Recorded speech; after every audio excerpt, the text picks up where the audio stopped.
Hello, I'm Claire from Smeg, and in this video we're going to show you how to make the three most popular cafe drinks, the flat white, the latte and the cappuccino, using just one of Smeg's many coffee machines, the EGF03. And I'm Dave from Lavazza, and I'm going to be taking you through all things coffee, drink profiles and how to make the best versions of these recipes at home. So let's start with the coffee.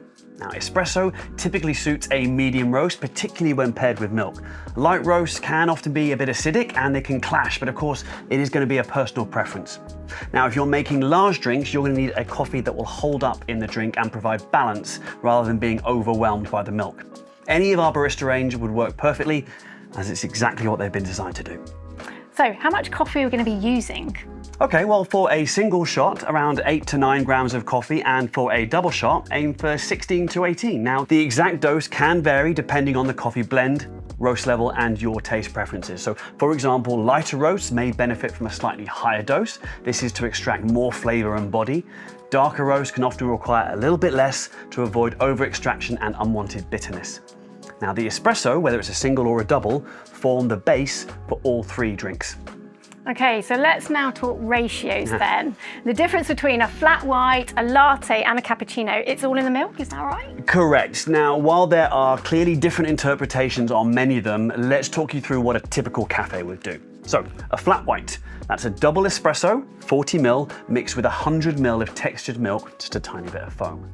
A latte will take the same espresso, a double, 40 ml, but mix it with 200 ml of textured milk, similar, thin layer of foam. Cappuccino, again, according to the variations, you would use a double espresso, 40 ml, mixed with 150 ml of milk, but stretched more and served in the same cup as the latte, so you have more foam. So with the Smeg coffee machine, you've got lots of control, from tweaking that grind size, to setting your dose, to making sure that the water hits the coffee at just the right pressure and temperature. And when it comes to milk, the steam one makes it super easy to get that smooth milk foam. Now, that smooth, silky texture is the key to perfecting all these drinks. The technique for foaming, texturing and heating is always the same, it's just the amount of microfoam that you create that's the difference. Always use fresh cold milk, and the better quality, the better results you get. Use barista versions of alternative milks like oat.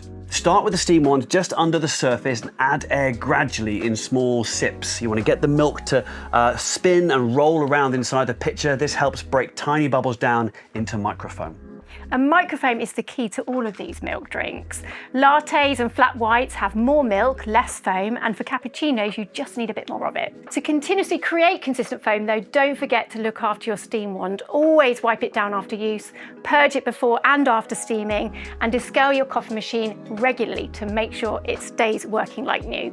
These are just 3 drinks varieties, but with this machine you can make anything from a single espresso through to an Americano, baby chinos, hot chocolate and even mochas. And with Lavazza's barista range, you get coffees that have been specifically designed and roasted to work in professional machines like these and to be the perfect base for all the classic cafe recipes.